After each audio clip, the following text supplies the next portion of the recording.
Are we filming? Yes, we are. So today I want to talk about journals. Not necessarily the actual art of journaling per se, but actually what I'm using to as a medium for writing and recording, hopefully for posterity, but you never know, they might be thrown away with the trash after I've gone, but that is out of my hands. But I wanted to share with you, let's move this one out of the way. I wanted to share these two. So these there's over 50 years difference between this one. This one I started on Christmas Day 1972, so we're going way back here. And this one I started a few days ago. I kind of I don't want to show you what's in here. But if you want to know what's in here, then sign up as a channel member, because I did in fact share some of the contents that I'm actually writing, my personal recollections. I shared some of them from here, and I shared some of them from here, which is my latest one, with channel members. But you decide. Sign up, have a look, and binge watch a growing collection of exclusive material. I'll leave it to you. But for now, I want to put this to one side for a moment and talk about this. So this is my latest one. It is, as you can see, 25 to 26. So it starts July 25 and ends December 26. So it's one of those massive tomes. It's the sort of narrower version of A5 that it's a moleskin, and they've been using this size for many years. Here's one that's 12 years old, absolutely identical, and this journal stretches between those two dates. So I've had about 20 of these, but I don't always use them necessarily for journaling, but it just so happens that I bought this is a serendipitous thing that's happened to me. I bought this because I had decided to use it as a day per page diary, and then changed my mind and ended up, because I chop and change all the time, as you know, and I ended up using using this one, which is a binder where I've set it up. Let's see if I've got anything here, where I've set it up in this format that I'm testing, at least for a few days, weeks, months, years, who knows. But this seems to be working very well for me, and you've probably seen the video with this arrangement, and it's working very well. But I had this 18-month dated volume on its way to me, and I thought, I'm gonna need it for something, and I didn't want to use it for just scribble or notes. I thought, how can I use this? And contrary to my firm belief that you should have as much real estate as possible, where you don't have any restrictions, you just write and write and write until that date is over, and then start the next day immediately after. I decided to use this in pre-seed format, because I don't generally do, that flowery pose where today I woke up to listening to the dawn chorus, and I made a coffee and thought about the day ahead, and I don't do that. I just write down facts and figures of the day, and sometimes I put in facts and figures. When I write facts and figures, they're not just writing for me to remember when I'm really old, if I get to really old stage. Hopefully I will.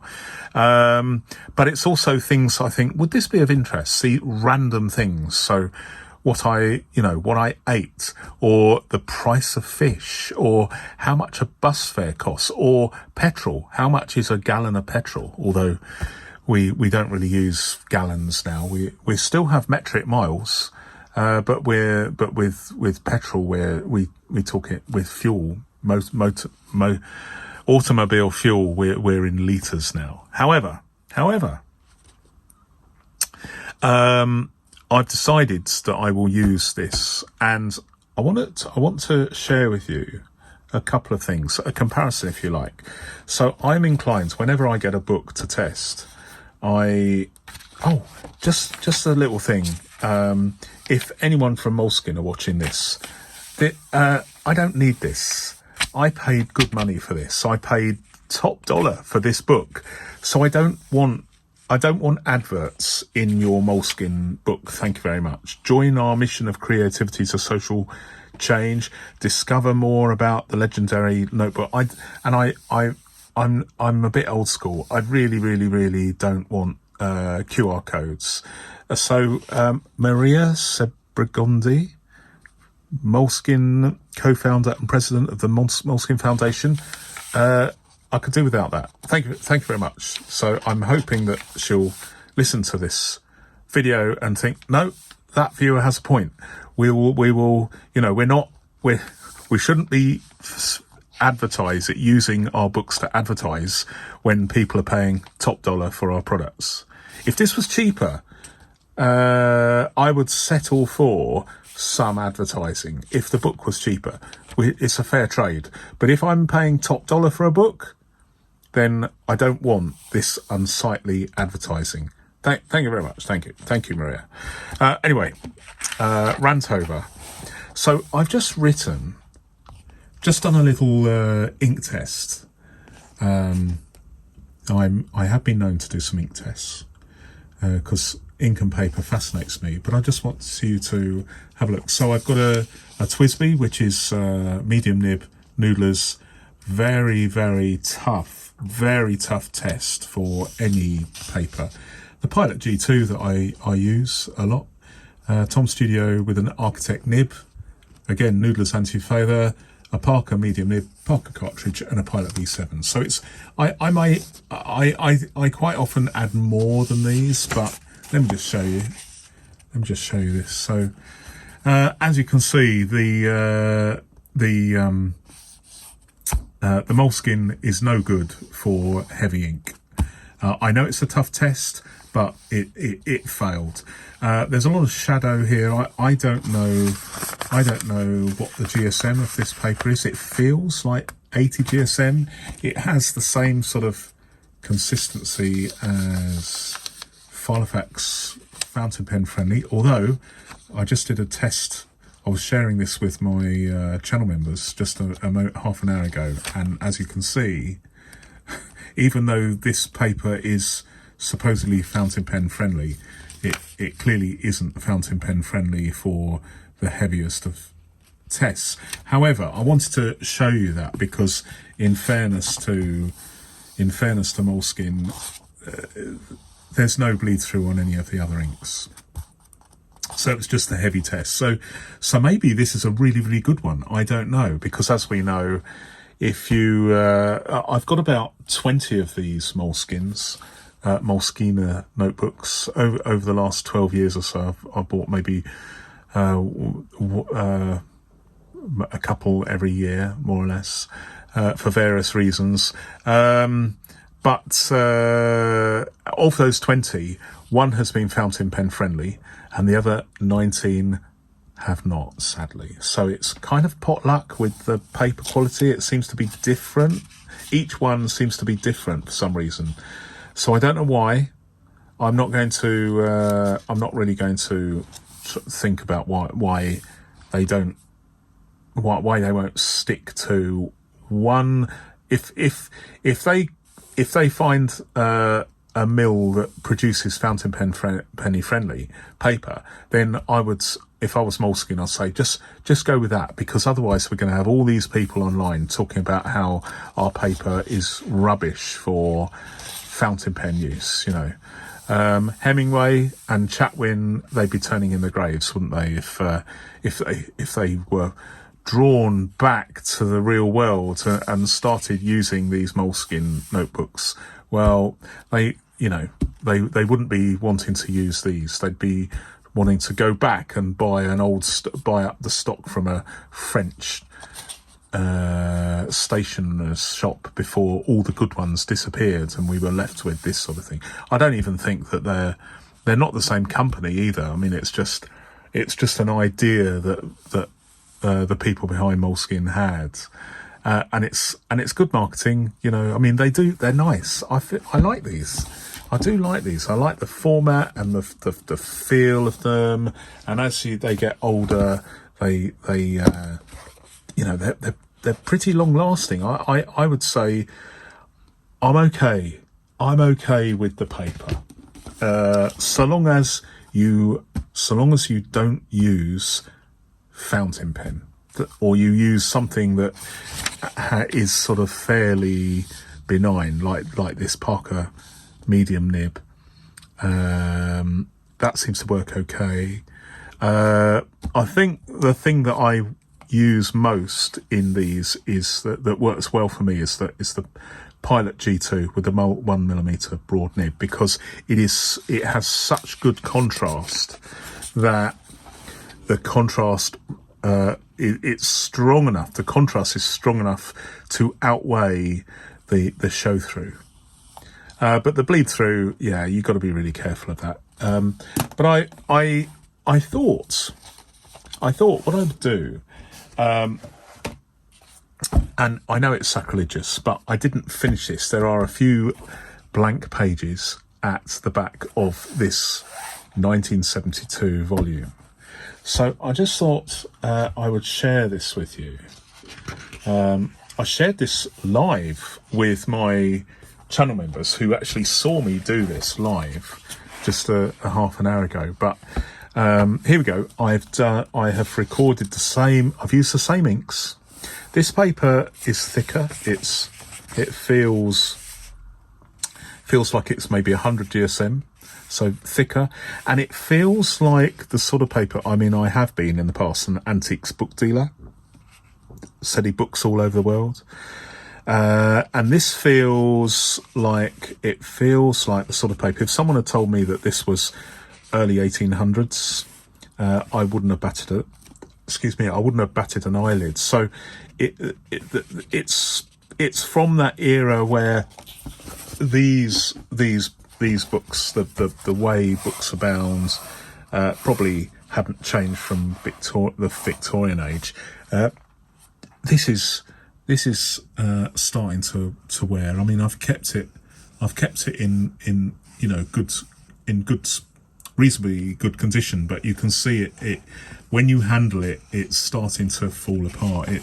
It does look the same problem with some of those. I won't mention any brand names, but you get some binders where there's a very, very thin layer of leather that's stuck on, but underneath it's just layers of cardboard that it starts being exposed when the leather wears through. So it's an unsightly, but from a logbook like this, or a book that you can jot things down in for, hopefully posterity, hopefully this will still be around in a couple of 100 years, with care. But the big reveal of this over 50-year-old paper. Let's have a look at this. Okay, so now bear in mind, let's zoom in a bit more. Bear in mind that this is probably 80 GSM, but Moleskine don't think it's necessary to actually tell us what the GSM of the paper is, which I'm really, really surprised at, but who knows what their thinking is behind that methodology or that strategy. But you can see that This paper is a little bit more porous because you can see there's some bleed through, just a little bit of bleed through there from the Parker and the Tom Studio with the noodlers. A little bit of spotting here and there, and also the Pilot V7. So yeah, and I don't know whether that's to the age of the paper. I think it's just the way it is. But overall, there's with a product like this, with slightly thicker paper, but not really thick paper. It is just what it is. This is without a doubt more suitable than this, at least immediately. But we don't know, do we? We don't know whether this paper, I mean, it's starting to, I can't remember whether it was this colour to start with 50 years ago, or whether it was a whiter colour. I think it was this colour, you know. I mean, it's just discoloured slightly at the edges where there's been some light, where I've had it on a bookshelf maybe, or moved it around, who knows. But you can see that there's a whiter patch here. So that discoloration is something that affects many books, many notebooks, I'm sure. Whereas it's interesting that this is, a lot of people think that these are cream coloured. I mean, it may not come out on this video because of the green here, and you know, it might be changing. But this to me looks sort of like a light cream, and this is slightly yellowing, possibly through age.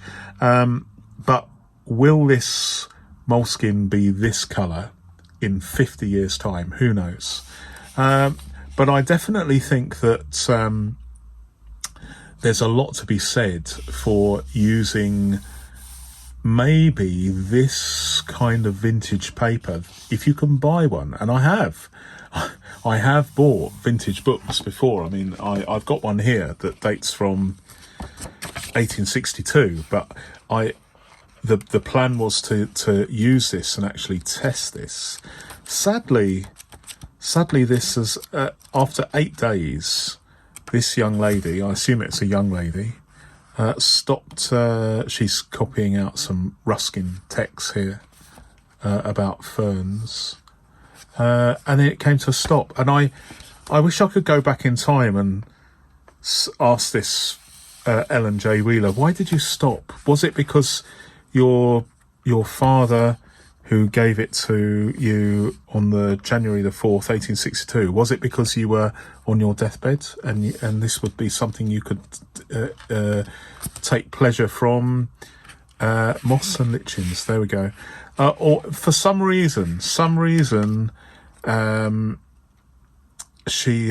done some doodling here, which is very sweet. And I don't even know whether that's hers, you know, I'll never ever know.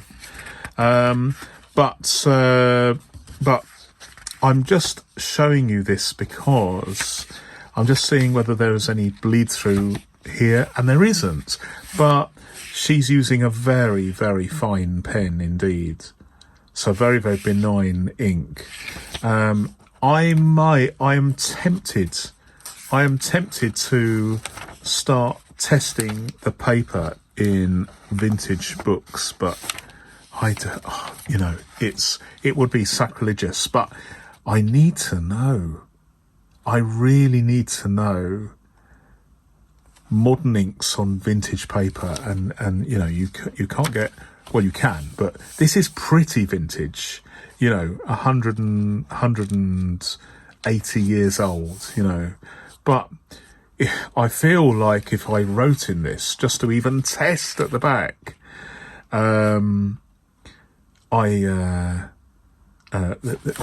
this lady will be looking down on me and giving me some bad vibes. I don't know. I'm not suspicious in that way, but superstitious. But we'll see.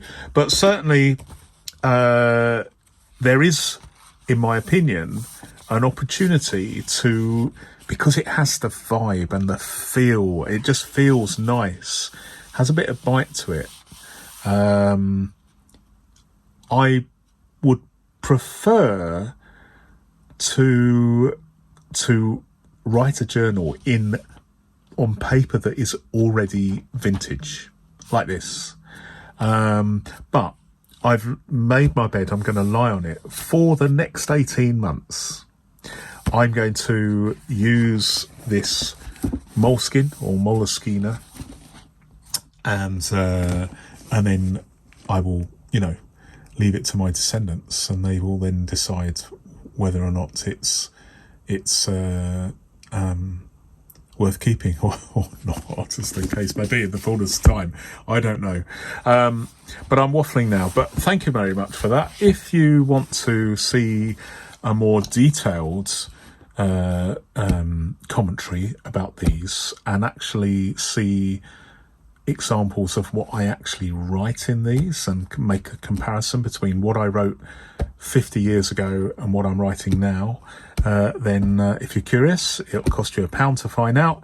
Just click the link here, and then you'll be able to see that, and also watch a growing collection of exclusive videos that are only available for channel members. There's a few other perks as well, but it's the exclusive material library that is the